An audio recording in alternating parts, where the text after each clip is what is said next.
El Ministerio Cetro de Dios presenta el mensaje de restauración y edificación a las naciones por el profeta José Ramírez.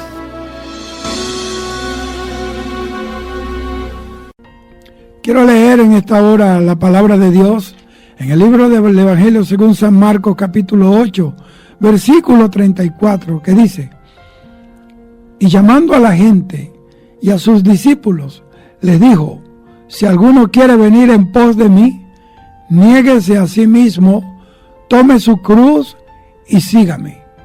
Declaramos bendición, salud, honra, gloria, poder, paz, prosperidad, avivamiento, poder y sanidad a su palabra en esta hora.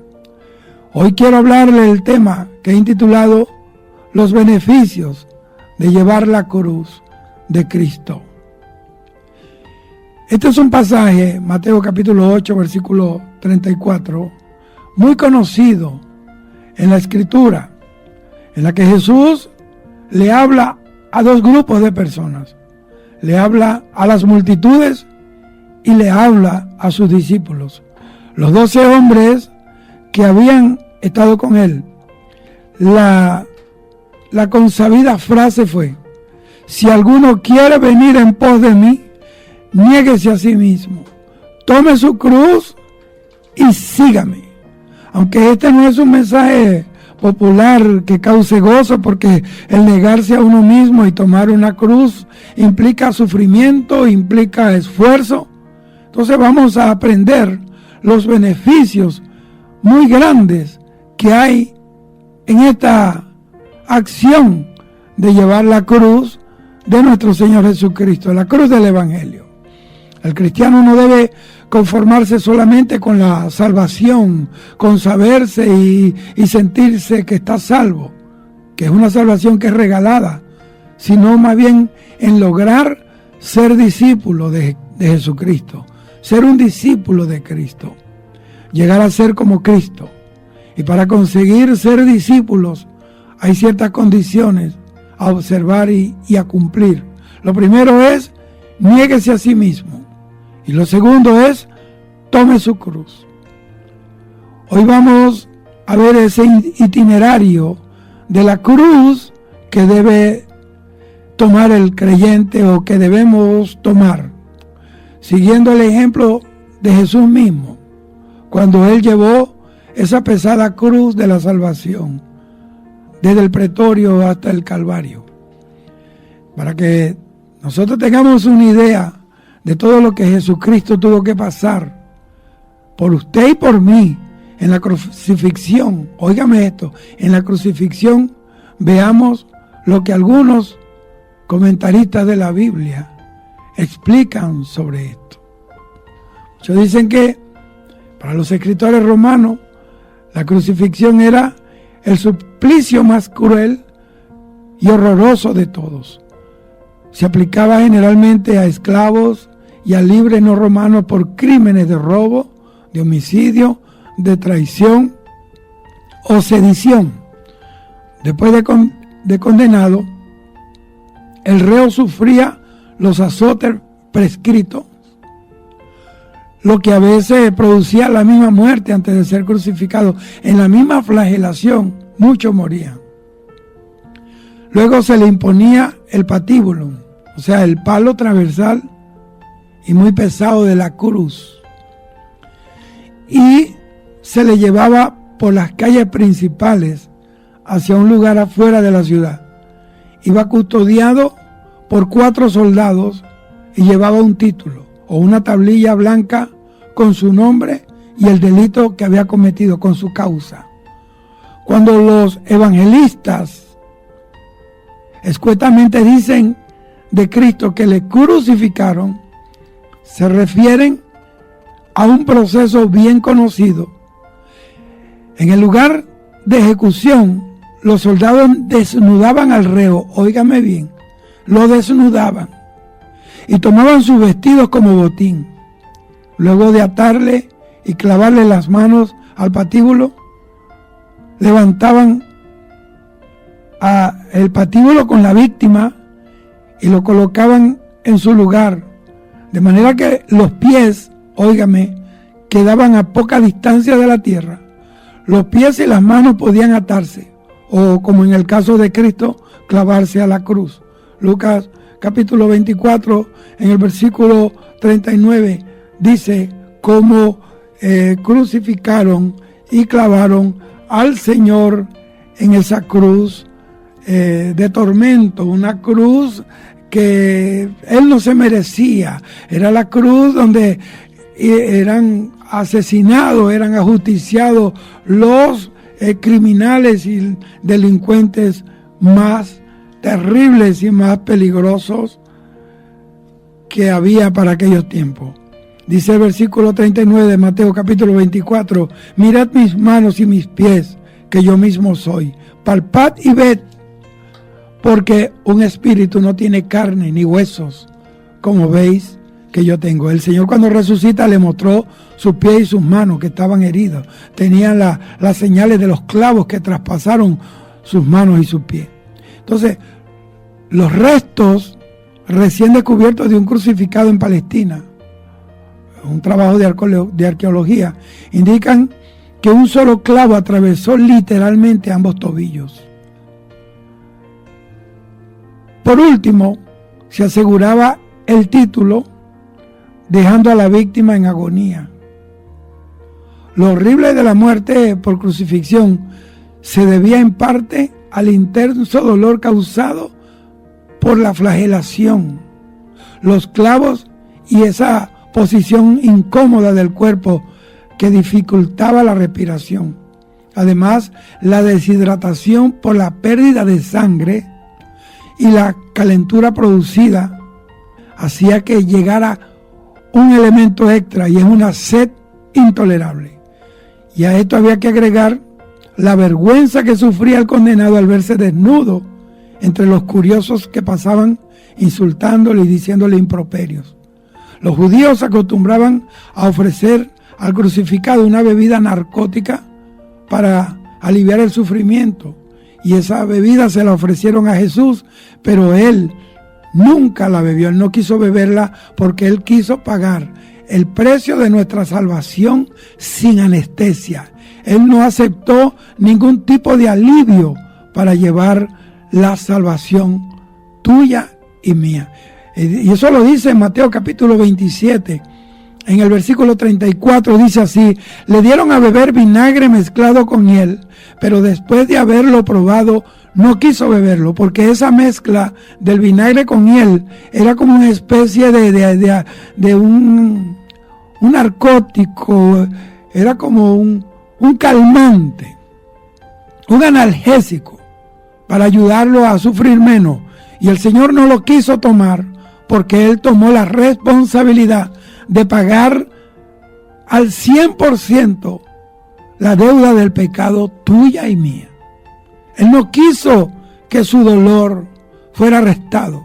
Él llevó tu salvación y la mía a la cruz en la plenitud de sus facultades humanas. Él sufrió como nadie puede haber sufrido en la tierra. Yo tengo una amiga que es pastora, y ella en una madrugada orando, ella vio al Señor crucificado y comenzó a orar y a clamar y a decirle: Señor, llorando, cuánto has sufrido por mí, Señor, de verdad que yo quisiera servirte cada vez más al ver tu sufrimiento. El Señor le dijo: te voy a mostrar en 4 segundos lo que yo sufrí en la cruz del Calvario por horas. Y en 4 segundos Dios le mostró y ella sintió el dolor.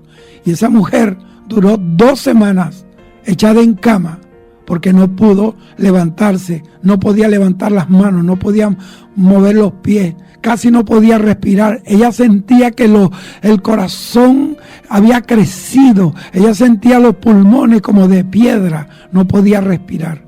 En solo 4 segundos que Dios le permitió vivir en su plena autoridad y autonomía de Dios. Dios es rey, Él hace lo que Él quiere. Y esa mujer duró 2 semanas tirada en cama. Entonces, lo que yo estoy hablando esta hora es serio. Para los judíos, era una muerte vergonzosa, era una muerte de humillación, era una muerte de maldición. Deuteronomio 21, versículos 22 y 23 dice: si alguno cometido algún crimen digno de muerte, hiciere morir y lo colgareis de un madero, no dejaréis que su cuerpo pase la noche sobre el madero, sin falta lo enterrarás el mismo día, porque maldito por Dios es el colgado. Y no contaminarás la tierra que Jehová tu Dios te da por heredad.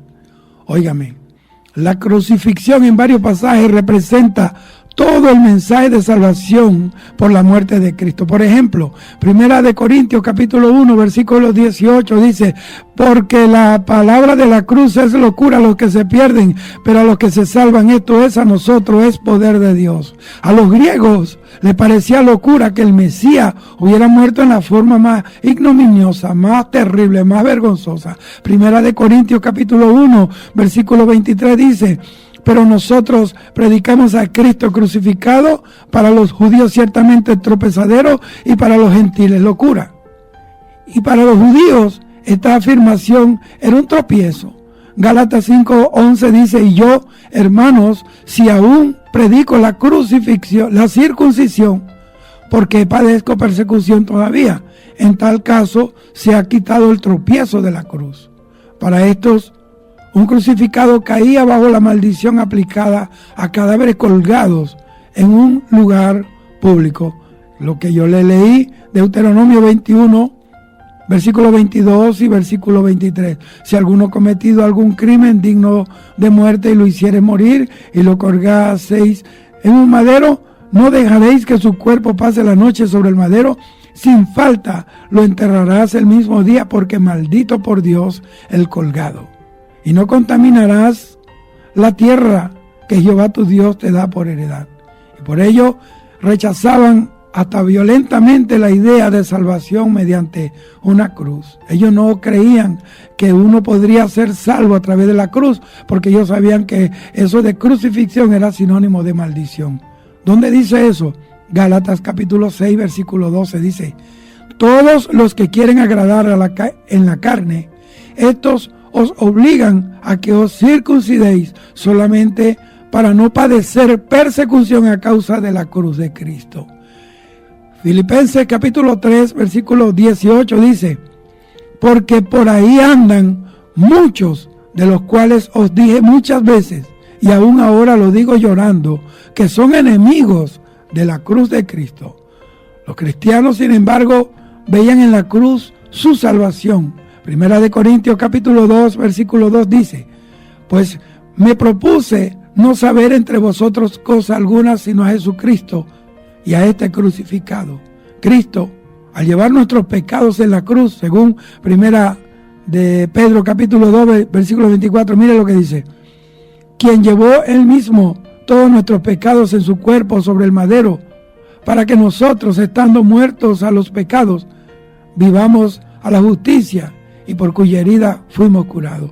Cristo sufrió la maldición que a nosotros nos tocaba. Gálatas capítulo 3, versículo 13 dice: Cristo nos redimió de la maldición de la ley, hecha por nosotros maldición, porque está escrito: maldito todo el que es colgado del madero. Su muerte en la cruz efectuó la reconciliación con Dios. Colosenses 1:20 dice: y por medio de él reconciliar consigo todas las cosas, así las que están en la tierra como las que están en los cielos, haciendo la paz mediante la sangre de su cruz.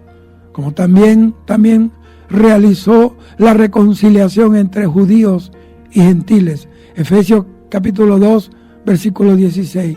Habla de la reconciliación de los judíos y los gentiles a través de esa cruz gloriosa de nuestro Señor Jesucristo. Estamos hablando de una reconciliación total, una reconciliación efectiva, una reconciliación que nadie más pudo lograr. Eso está en Efesios 2, versículo 16, dice: y mediante la cruz reconciliar con Dios a ambos en un solo cuerpo, matando en ella las enemistades. Está hablando de los judíos y los gentiles. Es decir, los judíos y los que no somos judíos, los que nacieron en Israel y los que no somos israelitas. Pero Dios nos reconcilió ambos pueblos a través de la sangre de Cristo. Entonces la cruz también simboliza separación de la vieja vida por su unión con Cristo.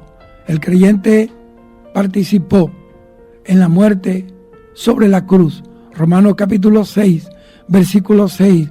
Pablo, lleno del Espíritu Santo, bajo aquella gracia de la revelación que recibió en el cielo, dice la Biblia que él estuvo en el tercer cielo, donde recibió palabras inefables que no es dada a ningún hombre, ningún humano hablar. Romanos capítulo 6, versículo 6 dice: sabiendo esto, que nuestro viejo hombre fue crucificado juntamente con él, para que el cuerpo del pecado sea destruido, a fin de que no sirvamos más al pecado. Como resultado, está libre del dominio del pecado. Romanos capítulo 6, versículo 11. Así también vosotros consideraos muertos al pecado, pero vivos para Dios en Cristo Jesús, Señor nuestro. Y también del yo egoísta. Gálatas capítulo 2, versículo 20. Y Gálatas capítulo 5, versículo 24. Todo esto está en la Biblia. Todo esto Dios nos lo dejó ahí para que nosotros fuéramos encaminados en la sabiduría del Espíritu y nadie nos engañe. Para que veamos el valor de la cruz de Cristo y que la cruz que nosotros estamos llevando es una cruz que nos va a llevar a situaciones de persecuciones y de muchos momentos desagradables, pero es una cruz gloriosa. Pocos la llevan. Gálatas 2:20 dice: con Cristo estoy juntamente crucificado, y ya no vivo yo, mas vive Cristo en mí. Y lo que ahora vivo en la carne, lo vivo en la fe del Hijo de Dios, el cual me amó y se entregó a sí mismo por mí. Eso lo dice la Biblia. Bendito sea el Señor. Y el mismo Gálatas capítulo 5, en el versículo 24, dice la palabra del Señor: pero los que son de Cristo han crucificado las carnes con sus pasiones y deseos. Y del mundo. Gálatas capítulo 6, versículo 14. Dice así: pero lejos esté de mí gloriarme, sino en la cruz de nuestro Señor Jesucristo, por quien el mundo me es crucificado a mí y yo al mundo. Al decir que el discípulo debe tomar su cruz, según Marcos capítulo 8, versículo 34, Lucas 9:23, Lucas 14:27 habla lo mismo. Jesús está recordando la escena de un condenado llevado al patíbulo por las calles. De igual manera, el seguidor de Jesús tiene que aceptar el desprecio y renunciar a sus propios derechos. Hebreos capítulo 11, versículo 24 y versículo 25 dice: por la fe Moisés, hecho ya grande, rehusó llamarse hijo de la hija de Faraón, escogiendo antes ser maltratado con el pueblo de Dios que gozar de los deleites temporales del mundo, del pecado. La palabra de la cruz es también la palabra de la reconciliación. Segunda de Corintios capítulo 5, versículo 19 dice que Dios estaba en Cristo reconciliando consigo al mundo, no tomándoles en cuenta a los hombres sus pecados, y nos encargó a nosotros la palabra de la reconciliación. Este tema surge claramente en la epístola a los Efesios y a los Colosenses. Es mediante la cruz que Dios ha reconciliado a judíos y a gentiles, derribando la pared intermedia de separación, la ley de los mandamientos. Eso está en Efesios capítulo 2, versículos 14 al 16 dice: porque Él es nuestra paz, que de ambos pueblos hizo uno, derribando la pared intermedia de separación, aboliendo en su carne las enemistades de la ley de los mandamientos expresados en ordenanzas, para crear en sí mismo de los dos un solo y nuevo hombre, haciendo la paz y mediante la cruz reconciliar con Dios a ambos en un solo cuerpo, matando en ella las enemistades. Es mediante la sangre de su cruz que Dios ha hecho la paz, reconciliando consigo todas las cosas. Colosenses capítulo 1, versículo 20 dice: y por medio de él reconciliar consigo todas las cosas, así las que están en la tierra como las que están en los cielos, haciendo la paz mediante la sangre de su cruz. Esta reconciliación es a la vez personal y es cósmica. Es cósmica y se produjo porque Cristo ha anulado el acta de los decretos que había contra nosotros, que nos era contraria, clavándola en la cruz. Colosenses capítulo 2, versículo 14, dice, anulando el acta de los decretos que había contra nosotros, que nos era contraria, quitándola de en medio y clavándola en la cruz. Cuando yo digo que la obra de Cristo en la cruz era una obra cósmica, fue porque la cruz era real, era física, la sangre era real, la sangre se regó sobre el madero, cayó a la tierra, se secó con el tiempo. Es decir, que la obra de Jesús era una obra cósmica, pero de un carácter eterno, porque aún después de 2000 años la sangre de Cristo sigue tan viva, sigue tan roja, sigue tan caliente, sigue restaurando, sigue cubriendo pecados, porque la sangre de Cristo se derramó una sola vez y para siempre, para salvación de toda la humanidad. La cruz en el Nuevo Testamento es símbolo de vergüenza y humillación, como así también de la sabiduría y de la gloria de Dios reveladas por medio de ella, de la cruz. Roma la utilizó no solamente como instrumento de tortura y ejecución, sino también como picota vergonzosa, reservada para los peores y más bajos criminales. Para los judíos era señal de maldición. Deuteronomio 21:23, no dejaréis su cuerpo que pase la noche sobre el madero, sin falta lo enterrarás el mismo día, porque maldito por Dios es el colgado, y no contaminará la tierra que Jehová tu Dios te da por heredad. Gálatas 3:13 dice, Cristo nos redimió de la maldición de la ley, hecha por nosotros maldición, porque está escrito, maldito todo el que es colgado del madero. Esa fue la muerte que murió Jesús y por la cual clamaba la multitud. Sufrió la cruz, menospreciando el oprobio. Hebreos capítulo 12, versículo 2 dice, puesto los ojos en Jesús, el autor y el consumador de la fe, el cual por el gozo puesto delante de él, sufrió la cruz, menospreciando el oprobio, y se sentó a la diestra del trono de Dios. El peldaño más bajo en la escalera, óigame, o en la escala de la humillación de nuestro Señor, fue que soportó la muerte de cruz. Filipenses capítulo 2, versículo 8 habla de lo que él dice, que fue obediente hasta la muerte y muerte de cruz. Por ello, fue piedra de tropiezo para los judíos. Primera de Corintios capítulo 1, versículo 23 dice que la cruz sería tropiezo para los judíos. Gálatas capítulo 5, versículo 11. También los judíos tropezaban con la cruz porque ellos no creerían que uno podría ser salvo a través de un anuncio que bíblicamente decía que era maldito el que fuera colgado de allí. Por eso lo maldecían a Jesús, le decían maldito, levántate. Y Jesús sufriendo el escarnio, sufriendo humillación, sufriendo patadas, golpes, por donde él pasaba lo escupían, porque para ellos era un maldito el que iba allí.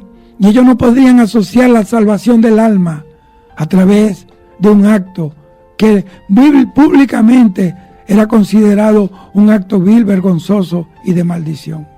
El vergonzoso espectáculo de una víctima que llevaba su patíbulo se resaltaba en el bullicio de la gente que veía aquel espectáculo. Y eso resulta tan familiar a sus oyentes que Jesús habló 3 veces del camino del discípulo como el de llevar la cruz.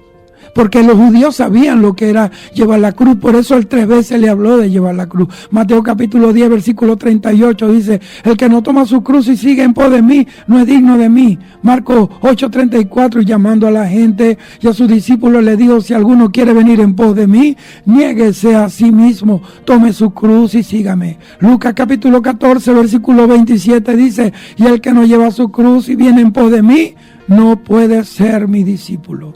Además, la cruz es el símbolo de nuestra unión con Cristo. No simplemente en virtud de que sigamos su ejemplo, sino en virtud de lo que Él ha hecho por nosotros y en nosotros. Por su muerte sustitutiva en la cruz, nosotros morimos en Él. Segunda de Corintios capítulo 5, versículo 14, y nuestro viejo hombre fue crucificado juntamente con él, para que por medio de su Espíritu que mora en nosotros pudiésemos andar en vida nueva. Capítulo 6 de Romanos, versículo 4 dice: porque somos sepultados juntamente con él para muerte por el bautismo, a fin de que, como Cristo resucitó de los muertos por la gloria del Padre, así también nosotros andemos en vida nueva. Gálatas 2:20 dice: con Cristo estoy juntamente crucificado y ya no vivo yo, mas vive Cristo en mí, y lo que ahora vivo en la carne, lo vivo en la fe del Hijo de Dios, el cual me amó y se entregó a sí mismo por mí. Gálatas 5:24 dice: pero los que son de Cristo han crucificado la carne con sus pasiones y deseos. Gálatas 6:14 dice: pero lejos esté de mí gloriarme, sino en la cruz de nuestro Señor Jesucristo, por quien el mundo me es crucificado a mí y yo al mundo, permaneciendo en él. Entonces, Cristo fue declarado maldito de Dios porque llevó sobre sí todas nuestras maldiciones por causa de nuestros pecados. En la carne de Cristo fue quitada la enemistad de la ley, de los mandamientos que nos señalaban y nos eran contrarios. Es decir, que la ley nos señalaba a nosotros como culpables. Y él dice que él tomó el acta de los decretos que pesaba contra nosotros. Acta de decreto es una sentencia judicial. Es el expediente donde están todos los artículos, las leyes que el acusado violó y que está claramente expuesto a la condenación y está firmado por el juez. Una sentencia judicial. Dice que él tomó el acta de los decretos, que eso la ley la dio fue Dios Padre, pero teníamos un fiscal, un abogado acusador que era Satanás. Por causa del pecado, la paga del pecado es muerte. ¿Qué hizo Jesús? Quitó de las manos de Satanás los expedientes de nuestro pecado y lo clavó en la cruz del Calvario, y su sangre cubrió a el expediente. Y todo lo que tú hiciste o lo que yo hice, mis pecados, ya no se ven. Ahora el Padre ve sobre ellos la sangre de Jesucristo, su Hijo. Eso fue lo que quiso decir Pablo. Entonces Él nos quitó esa enemistad de la ley, de los mandamientos. No eran solamente 10 mandamientos, como sabemos allá en Éxodo capítulo 20. Eran 613 preceptos que jamás hubiéramos podido cumplir y que Él venció al morir. Jesús en la cruz no es un símbolo de derrota, sino de victoria, porque allí Él derrotó a los principados, a las potestades, y después resucitó y se sentó al tercer día. Resucitó y se sentó a la diestra del Dios Padre y Dios Todopoderoso. Bendita sea la gloria del Señor. Por ejemplo, ese símbolo que la gente utiliza como paz, es un símbolo satánico, es una cruz invertida y con los laterales quebrados hacia abajo. Eso representa la victoria de Satanás sobre Jesús en la cruz. Que el Señor lo reaprenda. Si sabe el diablo que Jesucristo lo venció a través de la cruz, derrotó al que tenía el imperio de la muerte. Entonces Cristo es la cabeza de la iglesia. Y nosotros somos su cuerpo místico, somos la extensión de Cristo aquí en la tierra. Todo lo que el cuerpo físico de Cristo pasó en el itinerario de la cruz, el cuerpo místico de Cristo lo vivirá. Óigame esto. Así como todo lo que Jesucristo en su cuerpo de carne de aquellos tiempos de su ministerio terrenal, lo que Él pasó en ese itinerario de la cruz, en ese camino de la dolorosa, también el cuerpo espiritual, el cuerpo místico de Jesucristo tiene que vivirlo. Por eso dijo el Señor que lleváramos la cruz, pero que viéramos la victoria que Él había tenido llevando la cruz. Cuando se habla de llevar la cruz, significa seguir un itinerario tortuoso para al final morir. Pero hay muchos beneficios en tomar cada día la cruz y morir. Tomar la cruz es una invitación que el Señor hace. Y vamos a estudiar los beneficios que hay en tomar la cruz y hacia dónde nos lleva esa cruz, hacia dónde nos va a llevar. El primer beneficio es la salvación. Marcos capítulo 15, versículo 21 y versículo 22 dice: y obligaron a uno que pasaba, Simón de Cirene, padre de Alejandro y de Rufo, que venía del campo, a que llevase la cruz. Versículo 22 dice: y le llevaron al lugar llamado Gólgota, que traducido es lugar de la calavera. Este hombre, Simón de Cirene, es el primero en la Biblia, aparte de Jesús, que tome la cruz. Y él lo hizo obligado. Óigame, él no lo hizo voluntariamente, él lo hizo obligado. En otras palabras, nosotros no podemos llevar el evangelio obligado, porque nadie nos impone a nosotros en creer en Dios, lo hacemos voluntariamente. A Simón de Cirene los soldados romanos le impusieron la cruz con toda la fuerza que ellos tenían como autoridad. Nadie puede obligar a nadie a hacer algo que está fuera de la voluntad de Dios. Es decir, que nadie me puede obligar a mí a creer en lo que no es Dios. Pero tampoco yo puedo creer en Dios obligado. Yo creo en el Señor por la revelación de su Espíritu en mi vida, porque Él me convenció de pecado, me redarguyó. Entonces, dice la Biblia que Él lo hizo obligado, Simón de Cirene, porque no veía eso. La Biblia dice que este hombre venía del campo, y el campo es sinónimo, tipifica el mundo. Mateo capítulo 13, versículo 38, cuando la parábola del sembrador dice: y el campo es el mundo. Era un recién convertido. Y lo primero con lo que se encontró Simón de Cirene fue con la cruz. Simón significa huir con obediencia. Y él fue obediente en llevar la cruz que le pusieron sobre sus hombros. Simón era el padre de Alejandro y de Rufo. Alejandro significa defensor de la fe, y estuvo con Pablo, era compañero de ministerio de Pablo en sus luchas por la fe. Y Rufo significa rojo, sangriento, o sea, aparece en Romanos capítulo 16, versículo 13. En la última carta, en la carta de despedida de Pablo, escribió a la casa de Rufo. Es decir, que significa rojo, sangre, sangriento. Eso habla de que la sangre de Cristo tocó la familia de Simón de Cirene. Yo te digo, Alejandro significa defensor de la fe. Cuando tú llevas la cruz de Cristo, tus hijos van a ser defensores de la fe. Serán apóstoles, profetas, evangelistas, pastores, serán maestros, serán hombres y mujeres que hablen de Dios y testifiquen de Cristo. Y como Rufo significa sangre, la sangre de Cristo va a tocar toda tu familia. Tú y tu casa serán salvos. Por eso yo te invito a no soltar la cruz del Señor. Él pudo transmitir a sus hijos, me refiero a Simón de Cirene, el significado del sacrificio en la cruz del Señor Jesucristo.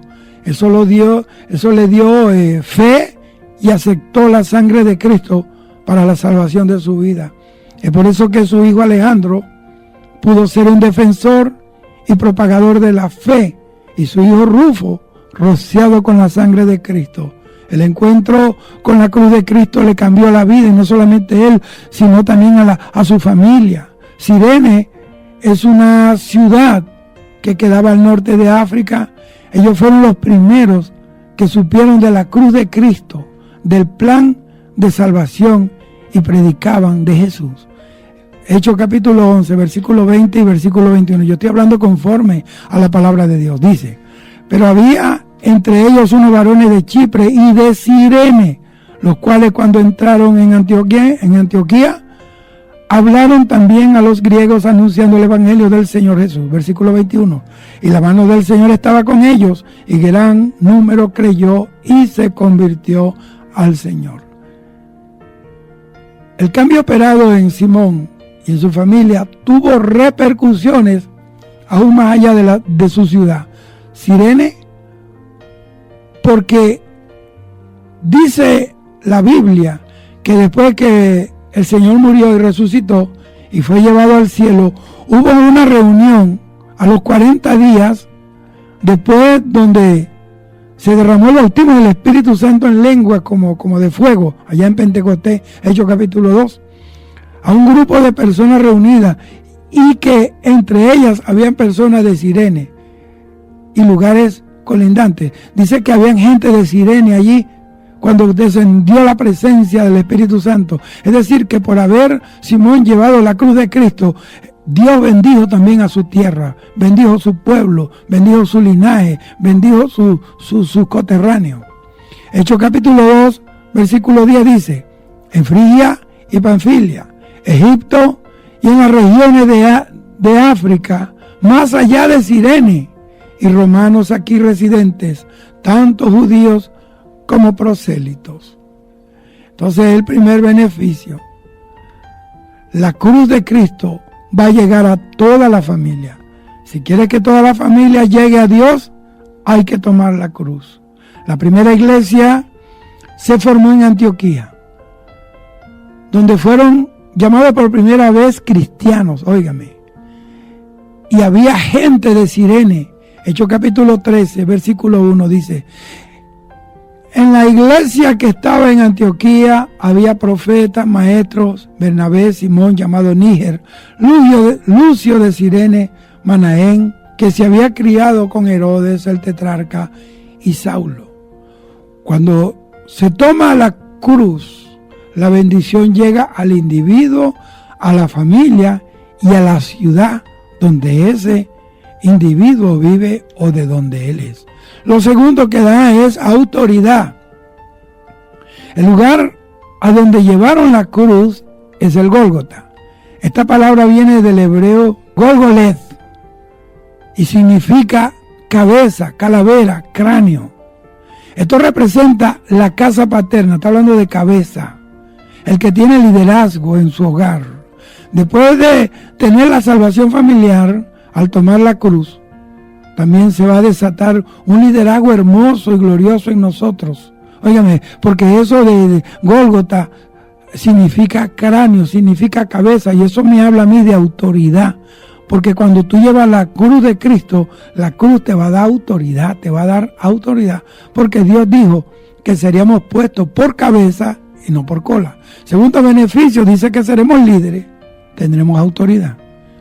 Autoridad, la Biblia lo dice, que nos dio autoridad para pisar serpientes y escorpiones y sobre toda fuerza del enemigo, y nada nos dañará. Lucas 10, 19. Tercero, el tercer beneficio de llevar la cruz de Cristo es ser puesto en alto, o sea, reconocidos. Junto con Jesús crucificaron a 2 ladrones en el Gólgota. A estos hombres los pusieron en alto, donde todos los veían, pero para morir. Lo veían en alto, pero era para morir. A todos nos gusta que nos pongan en alto. A todos nos gusta que nos resalten y que nos exalten. Si queremos ser puestos en alto, ser reconocidos, entonces tenemos que morir. Dios nos pone en alto para que todos nos miren, pero para ser crucificados. El que quiera tomar la cruz es el que quiere seguir a Jesús. La Biblia dice en Lucas 23, 39, dice: y uno de los malhechores que estaban colgados allí le lanzaba insultos diciendo: ¿no eres tú el Cristo? Sálvate a ti mismo y a nosotros. Cuando uno ya está en la cruz, habrá siempre personas que nos van a insultar, que nos van a vilipendiar, que nos van a injuriar, que nos van a maldecir, incluso se van a burlar y a criticar porque somos cristianos. Tercer beneficio, seremos reconocidos, en otras palabras, puestos en alto, puestos en alto. Pablo, cuando se llamaba Saulo, que era un escriba, que era un doctor de la ley, él en realidad fue exaltado históricamente, fue elevado a un nivel de honor después que tuvo el encuentro con Jesús en el camino de Damasco, y cuando decidió tomar la cruz se convirtió en Pablo, el hombre más grande después de Jesús, el hombre que llevó el evangelio fuera de la frontera de Israel, el hombre que dijo: no vivo yo, Cristo vive en mí. El hombre que sabía que tenía tanta bendición que Dios tuvo que ponerle un aguijón para que no se sobresaltara de una manera exagerada o sobremanera. Lo cuarto es la revelación. El cuarto beneficio que da la cruz es revelación. Vamos a leer Lucas capítulo 23, versículo 40 al 42, dice: Pero el otro le contestó y reprendiendo le dijo: ¿Ni siquiera temes tú a Dios a pesar de que estás bajo la misma condena? Y nosotros a la verdad padecemos justamente porque recibimos lo que merecemos por nuestros hechos, pero este nada malo ha hecho. Y decía: Jesús, acuérdate de mí cuando vengas en tu reino.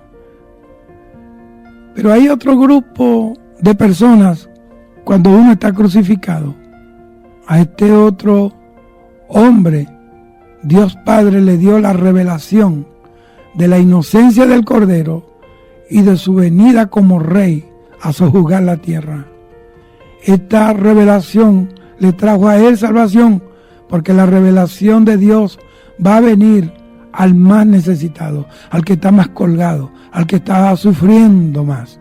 Este hombre clavado a la cruz se dio cuenta del plan completo de salvación y él fue partícipe de la salvación. Fue el que dijo: acuérdate de mí cuando vengas en tu reino. Fue el primero en entrar al paraíso de Dios, porque antes de Jesús, las personas que eran justas, que morían, iban al seno de Abraham, que quedaba abajo. Pero a partir de la muerte de Jesús, Dios trasladó el seno de Abraham al paraíso de Cristo. Ahora no se llama el seno de Abraham, ahora se llama el paraíso de Dios. Entonces fue trasladado de allí, fue el primero que entró en el paraíso. El primero que se puso bajo esa nueva dispensación de la redención por la sangre de Jesús. Cuando el ladrón le dijo a Jesús que se acordara de él cuando viniera como rey, Jesús le contestó, o le dio una respuesta sencilla, pero certera, porque Jesús es una persona sencilla de corazón. Lucas 23, versículo 43, entonces él le dijo: en verdad te digo, hoy estarás conmigo en el paraíso. Bendita sea la gloria de Dios. Entonces el cuarto beneficio que da es que hay revelación divina. Vamos con el quinto beneficio: gobierno de las pasiones. Juan capítulo 19, versículo 19 al 21 dice: Pilato también escribió un letrero y lo puso sobre la cruz, y estaba escrito: Jesús Nazareno, Rey de los judíos. Y muchos de los judíos leyeron este título, porque el lugar donde Jesús fue crucificado estaba cerca de la ciudad, y el título estaba escrito en hebreo, en latín y en griego. Versículo 21, y dieron a Pilato los principales sacerdotes de los judíos: no escriba Rey de los judíos, sino él dijo: yo soy Rey de los judíos. Pero Pilato le dice: lo que está escrito, escrito está. Ese título de Rey fue escrito en 3 idiomas: en griego, en latín y en hebreo.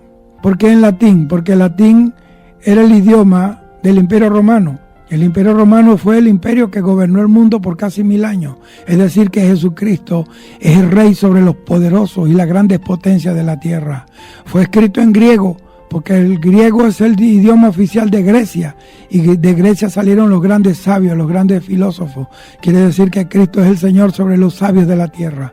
Y escrito en hebreo, porque hebreo es el idioma de la teología. Jesucristo es el Rey sobre los teólogos. Entonces en la cruz hay un traslado de cordero a león de la tribu de Judá. En la cruz ahí hubo una transición de cordero inocente, de cordero mudo que fue llevado al matadero, que no abrió su boca, trascendió a león de la tribu de Judá. Entonces hay una transcripción que resalta esa naturaleza de Dios en Cristo Jesús. Mire qué tremendo. Era cordero y era león. Lea Apocalipsis y usted verá. Entonces, hay una transición de cordero a rey, porque el león es el rey de la selva. El rey es el que tiene cetro, que tiene corona y que gobierna. En la cruz Dios nos da el dominio. Óigame, cuando tú tienes la cruz, tú tienes corona, tú tienes cetro y tú tienes gobierno, porque es en la cruz nada más donde tú puedes recibir dominio como rey, porque la Biblia dice en Apocalipsis 1:6 que somos reyes. Es que tenemos que gobernar y reinar sobre nuestras propias pasiones. Gálatas 5:24 dice, pero los que son de Cristo han crucificado la carne con sus pasiones y deseos. Con sus pasiones y deseos. Cuando nos subimos a la cruz, nuestra carne es crucificada y ya no practicamos las obras de la carne. Gálatas 5:19 dice, ahora bien, las obras de la carne son evidentes, las cuales son inmoralidad, impureza, sensualidad, idolatría, hechicería, enemistades, pleitos, celos, enojos, rivalidades, disensiones, sectarismo, envidias, borracheras, orgías y cosas semejantes. Quinto beneficio entonces es la transformación de ovejas a reyes. Como reyes hay dominio de las pasiones que combaten en nuestros miembros, esa guerra diaria de la carne contra el espíritu. Nosotros con la cruz de Cristo recibimos la autoridad como reyes para gobernar nuestras pasiones y ponerlas bajo los pies de Cristo. Aunque el itinerario, el proceso de subirse a la cruz es muy doloroso y por eso es voluntario. No, Dios no obliga a nadie. Al final los beneficios tienen mucha abundancia.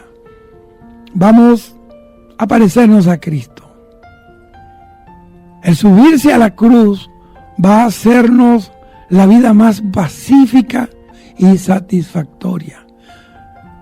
Santiago 4:1 dice, ¿de dónde vienen las guerras y los pleitos entre vosotros? ¿No es de vuestras pasiones las cuales combaten con vuestros miembros? Primera de Pedro 2:11 dice, amados, yo os ruego como extranjeros y peregrinos que os abstengáis de los deseos carnales que batallan contra el alma. Pero la más importante del beneficio de dominar las pasiones es que vamos a vencer el pecado y vamos a vivir para hacer la voluntad de Dios. Esto es morir a uno mismo. Primera de Pedro capítulo 4, versículos 1 y 2 dice, puesto que Cristo ha padecido por nosotros en la carne, vosotros también, armados del mismo pensamiento, pues quien ha padecido en la carne terminó con el pecado, para vivir el tiempo que le resta en la carne conforme a las concupiscencias de los hombres, sino conforme a la voluntad de Dios. El negarse a sí mismo, tomar la cruz y seguir a Jesús es voluntario. Eso es un acto que tú voluntariamente, es tu decisión revelada, confirmada. Y ya una vez que usted anhele ser crucificado para morir a sí mismo y parecerse a Jesús, la pregunta ahora es, ¿cómo podemos ser crucificados? Eclesiastés capítulo 12, versículo 11 dice, las palabras de los sabios son como aguijones y como clavos hincados, las de los maestros de las congregaciones dadas por un pastor. El que nos va a clavar a la cruz es nuestro pastor, con las palabras que salen de su boca. Para permitir que nos clave un pastor a la cruz, debemos reconocerlo como pastor y ser obedientes y sujetos a él. Yo estoy hablando de un verdadero pastor. Estoy hablando de un hombre lleno del Espíritu Santo. Estoy hablando de un hombre sujeto y ceñido a la sana doctrina. Estoy hablando de un hombre que tenga su familia, su matrimonio y todo en orden, en línea. El pastor, como velador de nuestras almas, él expone la palabra del Espíritu Santo. Y ellas, las palabras de Dios, son los clavos que van a hincar nuestra carne al madero de la cruz. ¿Por qué hinca la carne? Porque hay mensajes que a ti no te gusta, hay mensajes que tú te sientes ofendido, te sientes aludido. Es que la carne es débil, para nada aprovecha, la carne es floja, la carne es cobarde. La carne cuando ve el clavo de la cruz tiembla, porque la carne no quiere clavo, la carne lo que quiere es abrazo, lo que quiere es fiesta, lo que quiere es comida, lo que quiere es dormir, lo que quiere es paseo, lo que quiere es irse a las playas, playa, en los días de Semana Santa, en los tiempos de vacaciones. La carne lo que quiere es conciertos de música, no quiere nada con los ayunos, no quiere nada con la vigilia, no quiere nada con sujetarse a Dios. Entonces, las palabras del pastor, que son como clavos, nos ayudan a gobernar las pasiones humanas, las pasiones juveniles de nuestros miembros, vergonzosas, pasiones vergonzosas, pecaminosas, desordenadas de nuestra carne. Y donde en la cruz de Cristo se clava con la palabra de Dios. Un ejemplo, en la enseñanza que el pastor da, conforme a la Biblia, enseña que debemos honrar a nuestros padres. Honrar es darle respeto, dinero, afecto, cuidado. Y esto nos clava a la cruz porque debemos gobernar nuestros impulsos de contestarles mal a los padres. A hijos que le contestan a los padres mal, que dicen palabras sucias delante de sus padres. Entonces, eso es lo que hace que tú seas irrespetuoso, de ser desobedientes a ellos. No honrar a los padres es bajarse de la cruz. Cuando un hijo no honra a sus padres y no los respeta, no importa, cualquiera me dirá, ay, pero que tú no conoces a mi mamá, tú no conoces quién es mi papá. El Señor no está diciendo que tú debes honrar a tu padre si fue chévere, si estuvo siempre contigo, si te amó. Tienes que honrarlo porque es tu padre. A Dios le dio la gana que Él fuera el que te engendrara y tu madre te pariera. Así que tu trabajo es honrarlo. Porque así, si tú honras al que te honra, pues no estás haciendo nada. Si tú amas al que te ama, si a alguien hay que amar es al que nos ha hecho daño. Si hay padres que tienen que perdonar a los hijos y hay hijos que tienen que perdonar a los padres para que puedan entrar al cielo, porque si no se van a ir al infierno de cabeza los dos. Entonces hay muchas situaciones que nos provocan a bajarnos de la cruz. Hay veces que uno está crucificado y vienen y lo ofenden. Mira lo que provoca soltarse los clavos y bajarse de la cruz y meterle unos puños a la gente y darle una revolcada. Pero no, si tú haces eso, ya tú te bajaste de la cruz, y si te bajas de la cruz, no eres nadie. Los clavos de la palabra que nos fijan a la cruz. Hay veces que uno siente que los clavos se le están aflojando y ya usted quiere meter la mano donde no debe. Entonces hay que apretarse bien los clavos, hay que asegurarse de nuevo. Y te lo decía ahorita con respecto sobre todo los hijos, amar a los padres a los hijos. Hay muchas situaciones que nos provocan de verdad bajarnos de la cruz y arreglar las cosas a nuestra manera, como humanos. Buscar un abogado y meter una demanda y mandarlo para la cárcel y nada, mano. Pero el Espíritu Santo nos recuerda los clavos hincados en nuestro corazón, las palabras de nuestros pastores. Y si nosotros somos obedientes, vamos a tener la misma actitud que tuvo Jesús, de ser manso y de ser humilde. La Biblia dice, bástele al siervo ser como su Señor y al discípulo como su maestro. El Señor dijo, aprended de mí, que soy manso y humilde de corazón. Él dijo, ejemplo os he dado. Jesús dijo, como yo hago, así haced vosotros.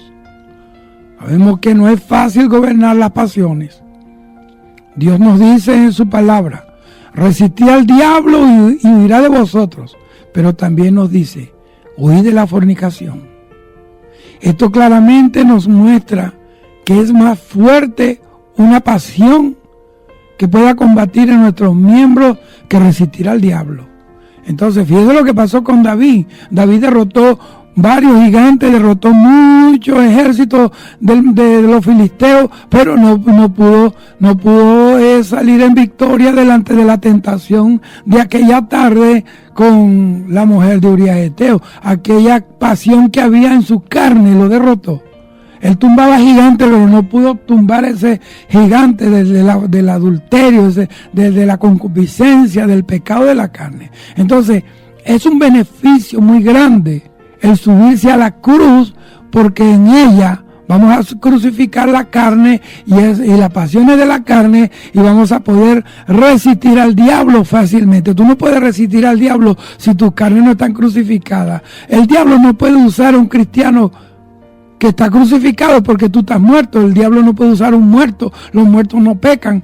Pero cuando tú estás vivo te usa el diablo. Por eso es que Pablo dice que debemos tener la vida de Cristo. Entonces Santiago capítulo 5 versículo 17 dice: Elías era hombre sujeto a pasiones semejantes a la nuestra y oró fervientemente para que no lloviera, y no llovió sobre la tierra durante 3 años y 6 meses. Vea, todos nosotros tenemos pasiones con las que hay que luchar. Elías era un profeta de Dios que hacía hasta que lloviera fuego del cielo a la tierra. Hacía grandes milagros y muchas cosas. También era un hombre sujeto a pasiones, y las pasiones que Elías tenía era el miedo, tenía depresión. Mire, él cuando supo que mató 450 profetas, hombres, con el cuchillo los degolló en el arroyo de Sison, pero cuando dijo que Jezabel se había levantado contra él, huyó. Le tenía miedo a Jezabel. Sufría de depresión, es más, quiso suicidarse prácticamente, porque él dijo: mátame, Señor, no quiero vivir más. Y se echó bajo un palo y se metió por allá en una cueva. La depresión, él era un hombre de Dios. Sin embargo, tenía un problema, que se deprimía fácilmente. Entonces, la mejor manera de vencer las pasiones y de no sucumbir ante ellas, como le pasó a Elías, tú lo sabes, la Biblia no lo dice, el Señor nos habla de esto, y para que nosotros sepamos que no hay hombre, el único que no falla se llama Jesucristo. Entonces, no podemos sucumbir ante esas pasiones. Elías sucumbió. Dios tuvo que llevárselo vivo antes de tiempo para que no se perdiera. Claro, estoy hablando aquí, tomándome la libertad de decir esto, porque era el plan de Dios. Pero hay gente que se están yendo antes de tiempo, se están muriendo. No era el tiempo, pero para que no se perdieran, para que no terminaran colgándose o tirándose por el balcón del edificio. Él se los lleva, los prepara y los tira en la cama y se los lleva para que no se pierda. ¿Qué debemos hacer? Debemos subirnos voluntariamente a la cruz. Mano, la cruz duele. Pero es precisamente en ese dolor que tú vas a ser libre de los dolores de la carne, donde tú vas a ser libre del odio del corazón, de la falta de perdón, de la no revelación del amor de Dios que debemos darle, comenzando por nuestros enemigos. Hebreos capítulo 13, versículo 17 dice así: obedeced a vuestros pastores y sujetaos a ellos. Óigame bien, siempre que el pastor esté sujeto a Dios, porque ellos velan por vuestras almas. Hay pastores que verdaderamente velan por la gente, pero hay pastores que la gente se les muere, están enfermos y se dan cuenta cuando ya están enterrados. Hay gente que se enferman y el pastor ni los visita, ni una llamada le hace. Bendito sea el Señor. Dice que velan por vuestras almas, como quienes han de dar cuenta, para que lo hagan con alegría, no quejándose, porque esto no es provechoso. Entonces, anhelemos ser crucificados, porque al final nosotros vamos a tener un fruto apacible de gozo, y honraremos a nuestros pastores, a nuestros padres, y sobre todo a nuestros pastores cuyo trabajo es edificarnos hasta llegar a ser como Cristo, hasta que logremos alcanzar la estatura del varón perfecto y que podamos ser tenidos por dignos para irnos en el rapto de la iglesia. El rapto está a la puerta. Entonces, obedezcamos la palabra que ellos nos dan, porque solo allí podemos recibir el beneficio. Eso nos traerán beneficios y nos vamos a sujetar por amor y obediencia a ellos, porque ellos darán cuenta de nosotros a Dios. Eso es sencillo, eso es bíblico. Sexto beneficio de llevar la cruz de Cristo es que recibimos cobertura de amor. Marcos capítulo 15 versículo 46 y versículo 47 dice: el cual compró una sábana y quitándolo lo envolvió en la sábana y lo puso en un sepulcro que estaba cavado en una peña, e hizo rodar una peña a la entrada del sepulcro. Versículo 47, María Magdalena y María, madre de José, miraban dónde lo ponían. Se está refiriendo a José de Arimatea, el que hizo esto. A Jesús no lo bajaron de la cruz hasta que hubo muerto. Tú no puedes bajarte de allí hasta que estés muerto, Porque si tú te bajas estando vivo, vas a seguir pecando, vas a seguir en la concupiscencia, vas a seguir en las bajas pasiones de tu carne que batallan contra el espíritu. Hay una pelea muy grande en la cruz. Allí fue donde Jesús venció las potestades, los principados, las huestes espirituales de maldad, los gobernadores de las tinieblas. Y así nosotros igualmente vamos a vencerlo. Es en la cruz. No es con teología, no es con teoterapia, no es con psicoterapia, no es con bailoterapia, no es con diabloterapia, es con la cruz de Cristo. Y la cruz de Cristo, mucha gente están cambiando la cruz de Cristo por sugerencias menos dolorosas, por un evangelio más light, más chévere, menos problemático. No, hermano, usted está equivocado.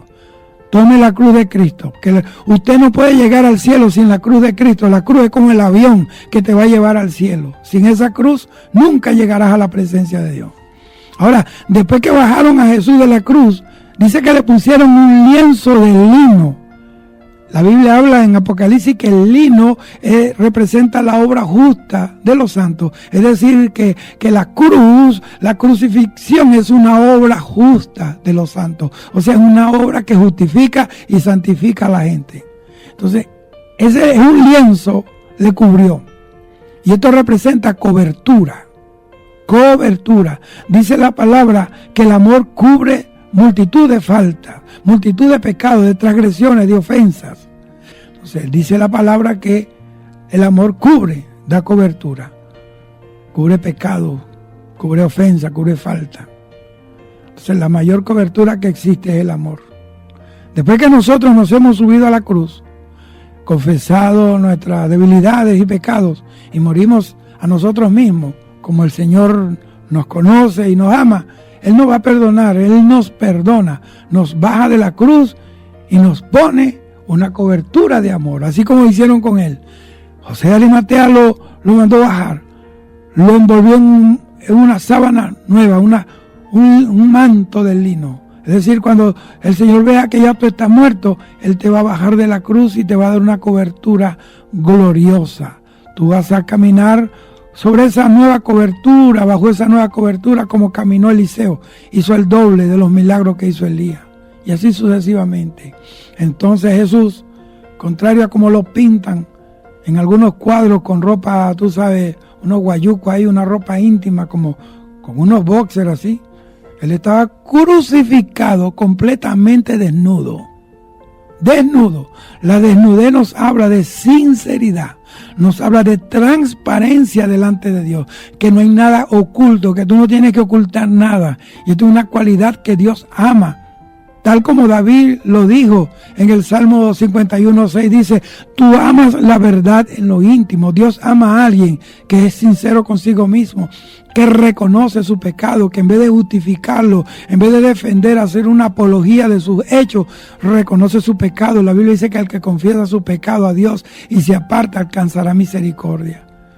O sea, cuando Dios puso en el jardín del Edén a Adán y a Eva, ellos estaban desnudos, ellos eran sinceros, en otras palabras, eran limpios, eran transparentes. Yo no estoy hablando ahora que usted va ahí desnudo por la calle y lo van a meter preso. Estoy hablando espiritualmente, tal como eran delante de Dios.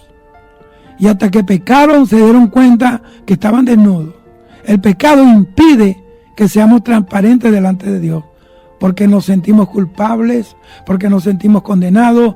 Por tanto, es necesario confesar nuestros pecados para ser limpios y mantenernos sinceros delante del Señor. Lo que Dios hizo al verlos desnudos fue cubrirlos, porque esa es una cualidad inherente a su naturaleza, cubrir. Él no desnuda, Él no avergüenza, Él cubre. No estoy hablando de que alcahuetea, estoy hablando de que en ese tiempo de su paciencia está dando tiempo para que la gente se arrepienta. Y el lienzo que Él utiliza es el amor. Él nos cubre con su amor. Estamos cubiertos con el amor de Dios. Pero nosotros no debemos ser egoístas. cubrirnos nosotros, sino que extender ese manto, esa cobertura sobre nuestra familia, sobre nuestros hogares, nuestros hijos, nuestros amigos, nuestros conciudadanos, el mundo entero, del que está perdido, hablarles del amor de Dios. Entonces debemos subirnos a la cruz completamente desnudos. Entonces Dios va a vernos tal cual somos. Cuando nos subimos a la cruz, no debemos disfrazarnos, sino que debemos expresarle en lo íntimo nuestra verdad, lo que somos con sinceridad, que todavía mentimos, que todavía tenemos algún vicio, que somos carnales, que todavía tenemos envidia, que todavía somos fáciles de explotar, somos volátiles. La Biblia dice que el que fácil se aira cometerá torpeza. Entonces exprésele lo que usted es, porque nadie conoce su vida más que usted y Dios. Aquel hombre dijo: Señor, el fariseo, Dios, gracias te doy que no soy un bandido como este adúltero, este publicano. Y dice la Biblia que el publicano le daba hasta vergüenza mirar al cielo.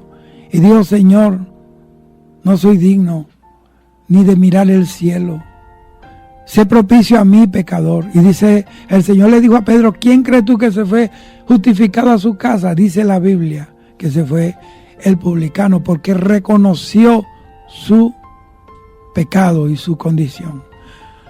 La séptima beneficio que nos da llevar la cruz de Cristo es que toma nuestro lugar. Mire, José de Arimatea significa lugar alto, significa altura.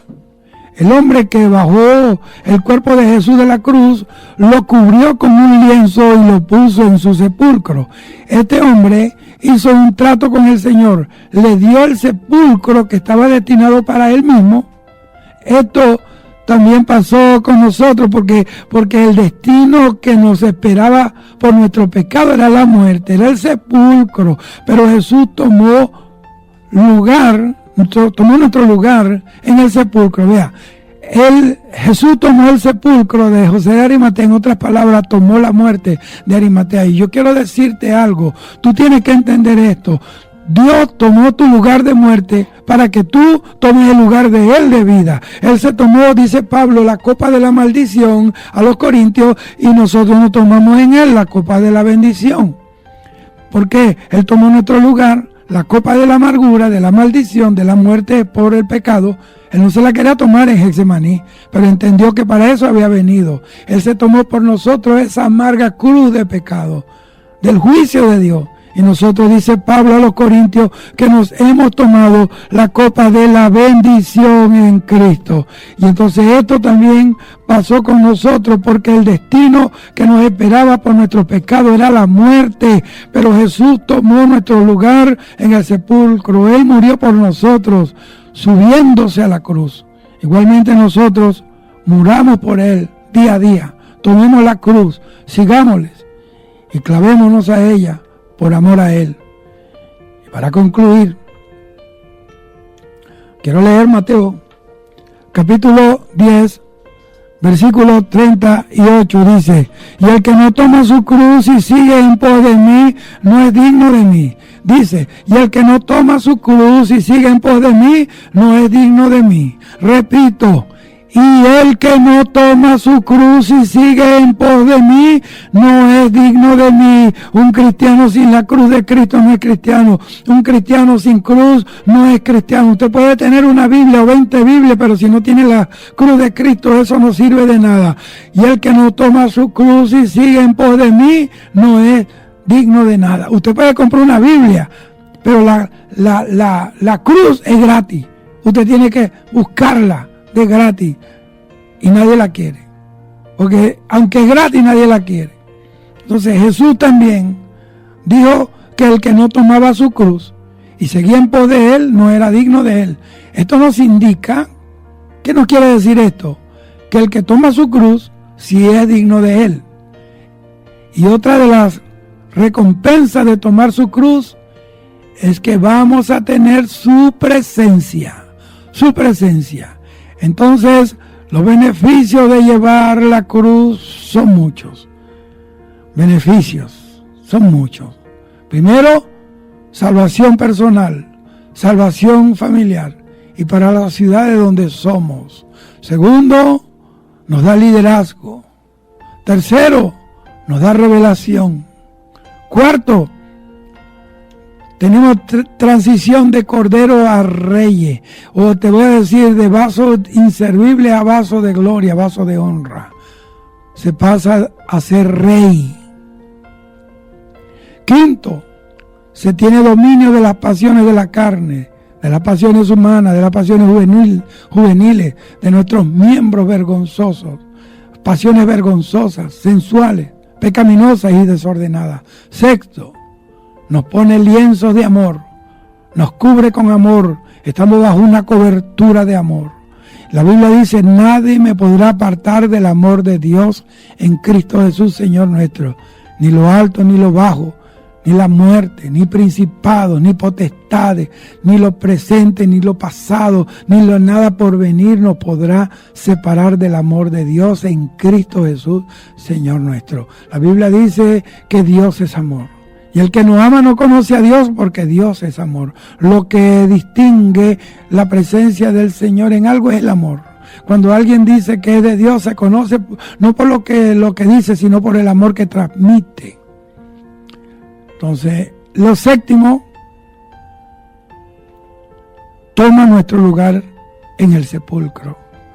Lo mismo que hizo el hombre, el buen samaritano, levantó al herido, lo montó en el caballo a él, el samaritano se fue caminando y montó al herido en su caballo, o sea, le dio su lugar. Eso fue lo que hizo el Señor.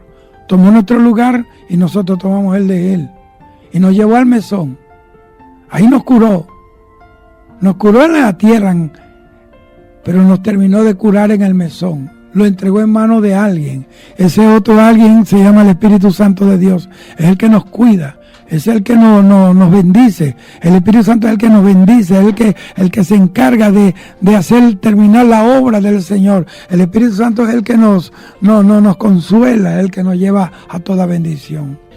Mucha gente está soltando la cruz porque le están ofreciendo, están dando ofertas, y hay un sistema antivalores evangélicos que están proponiendo programas evangélicos donde sean más suaves, menos problemáticos, seamos, digamos, unas personas muy diplomáticas. Hay gente que piensan que se llega al cielo negociando con los hombres en la tierra. La palabra de Dios dice que Pablo mismo lo dijo en Gálatas capítulo 1, versículo 10. Si yo aún tratara de agradar a los hombres, ya no sería siervo de Jesucristo. Es decir, que hay gente que cuando agradan a los hombres, que no dicen la verdad, para que los hombres no se enfaden o no perder beneficio o particular en unas relaciones con la gente. Entonces, ya no son siervos de Jesucristo. No estoy hablando de ser una persona grosera, estoy hablando de ser una persona clara, de ser sincera. La iglesia está a punto de ser levantada, este mundo está que explota, este mundo está a punto de recibir los juicios de Dios. No podemos estar nosotros como diplomáticos de las naciones. Nosotros somos los guerreros del reino. Somos los que nos ponemos la armadura de Dios para resistir en el día malo. Somos los que nos hemos vestido de las armas de la luz. Somos los que hacemos temblar y hacemos derribar los gigantes. Somos los que hacemos que las puertas del infierno tiemblen. El diablo tiembla cuando alguien dice la verdad, porque la verdad hace libre a los pueblos. Y cuando tú hablas la verdad, estás soltando a Cristo por tu vida, por tu boca, porque Él es la verdad, Él es el camino y Él es la vida. Entonces, esos son 7 beneficios de llevar la cruz de Cristo. Y ese 7º beneficio es que toma nuestro lugar en el sepulcro. El Señor tomó nuestro lugar. Él nos quitó a nosotros y se entregó voluntariamente. Por amor a ti, por amor a mí. Pablo lo dice a los romanos, Dice, mira cuán amor nos ha dado el Padre, que aun siendo pecadores, Cristo murió por nosotros. Juan, el apóstol, también habla de eso, del sacrificio inmarcesible de Jesús en la cruz. No podemos, hermanos y amigos, de ninguna manera pagar por el sacrificio de Cristo que nos dio la salvación. Lo único que nosotros pudimos hacer fue pecar y portarnos mal. Sin embargo, sí podemos, con nuestro esfuerzo y con la disposición voluntaria de nuestro corazón, intentar, luchar por ser digno de Él, llevando nuestra cruz y seguirlo a Él. Él se lo merece. Si alguien merece nuestra fidelidad, hasta nuestro sacrificio en todas las áreas y morir hasta por Él, se llama Jesucristo. Y aunque el hacer esto no es fácil y tampoco es indoloro, porque llevar la cruz significa aceptar los dolores de Cristo. Esto nos trae también, junto con los dolores, nos trae beneficios. Es como una experiencia agridulce. Siento el dolor por llevar la cruz, por creerle a Cristo. Mi familia no cree, mi familia me dice que soy loco, mi esposa me dice que estoy endemoniado, la gente no entiende. Está esa sensación ácida o agria, pero también está la sensación dulce, que te dice, yo estoy contigo. Eso mismo que tú estás haciendo, lo hice yo por ti.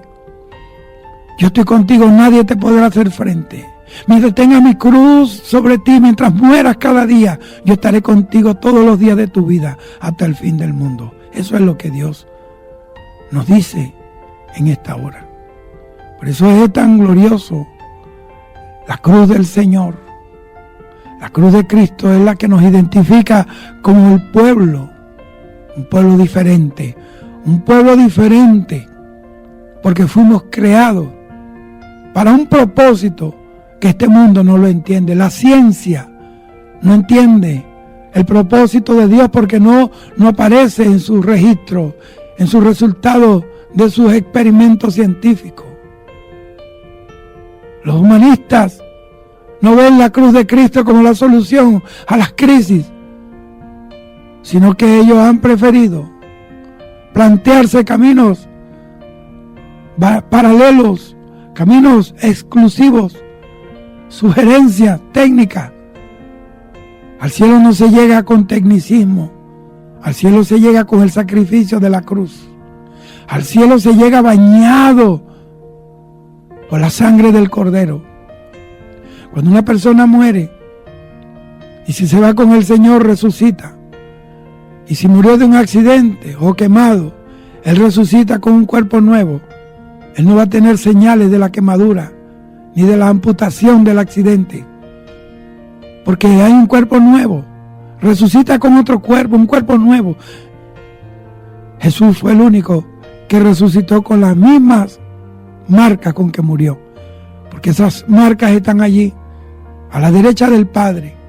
Cuando tú y yo fallamos y pecamos, Él le enseña sus heridas, le enseña su costado herido, le enseña su frente destrozada por aquella corona de espinas, le enseña sus espaldas, sus pies, sus manos heridas, y le dice: Padre, aquí está el testimonio, la evidencia de que yo di mi vida por Él, perdónalo.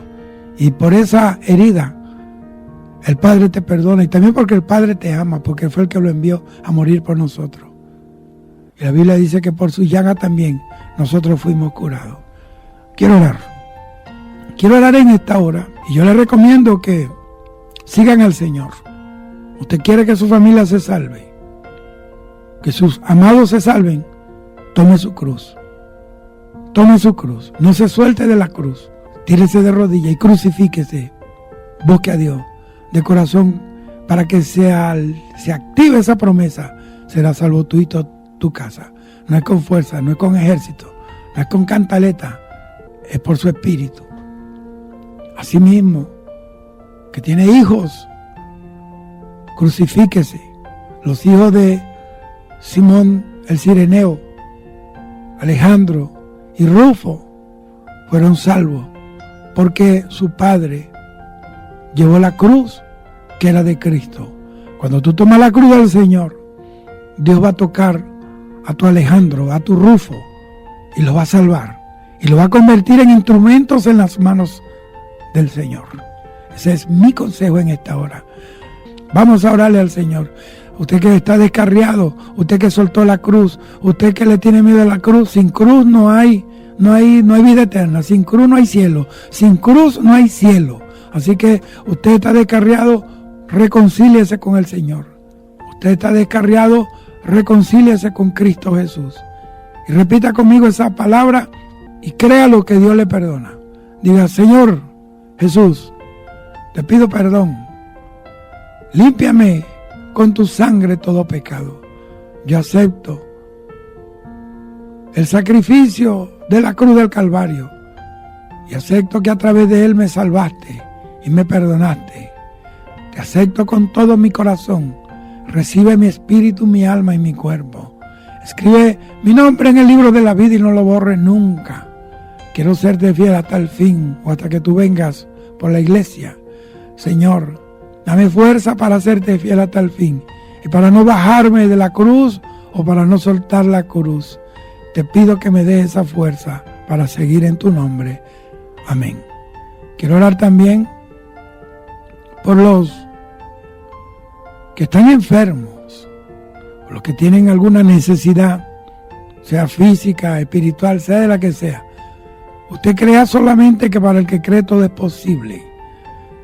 Padre, en el nombre de Jesús, mira a los enfermos, los que están en los hospitales, las clínicas, los que están en terapia intensiva, los que se están dializando, los que están en quimioterapia, en radioterapia, los que están siendo tratados por enfermedades terminales. Señor, yo te pido que tú le des una oportunidad, sánalo, o si no, sálvalos, Padre. Mueve tus hijos hasta ahí, para que ellos confiesen tu nombre y que sean salvos de la condenación eterna. Reprendo toda enfermedad de muerte, reprendo el cáncer, el SIDA, reprendo toda metástasis diabólica en el nombre de Cristo en esos cuerpos. Padre, sana los riñones, el páncreas, el hígado, sana los huesos, reprendo la osteoporosis, Señor Dios mío, la artritis, el reumatismo, reprendo, Señor, el lupus, reprendo toda enfermedad en la piel, toda alergia, todo cuadro alérgico, quítalo, Señor. Sana la tiroides, Señor, sana la sinusitis, sana a la gente que está paralítica, Señor, a los que caminen, que vuelvan a caminar, eso, dale vida a esas piernas que penden muertas, Señor, esas manos inertes que no se pueden mover. Sana la parálisis, la ato y la quebranto y la echo fuera por tu palabra. Sana, Señor, a esta persona y los niños que sufrieron de la poliomielitis, y los hombres que sufrieron de poliomielitis y las mujeres. Señor, sana a los padres por tu palabra, Señor amado. Mira, los que están ciegos, dale la vista. Los que están sordos, dale el oído. Los que están mudos, dale la lengua para que hablen. Señor, porque esos son los cumplimientos de las señales de los últimos tiempos. Sánalo, Padre, sana el SIDA. Sana a la gente que sufren de SIDA, Padre, que están ahí oyendo, pero están entendiendo de que estamos hablando verdad. Tú eres la única esperanza. Sánalos. Sánalos, Padre, sánalos. Mira lo que sufren, Dios mío, de las piernas hinchadas, retención de líquidos, los riñones, Señor, sana esos riñones, el cálculo renales, sana el páncreas, la vesícula, todo cálculo, desaparécelo, Señor, en el nombre de Jesús. Toda infección en la orina, mira lo que sufren de parásitos y de bacterias en el cuerpo, en el estómago, en la sangre, en algún lugar, sea sano por la palabra, Señor. Sana la hernia, los tumores en el cerebro o en cualquier parte del cuerpo, sana.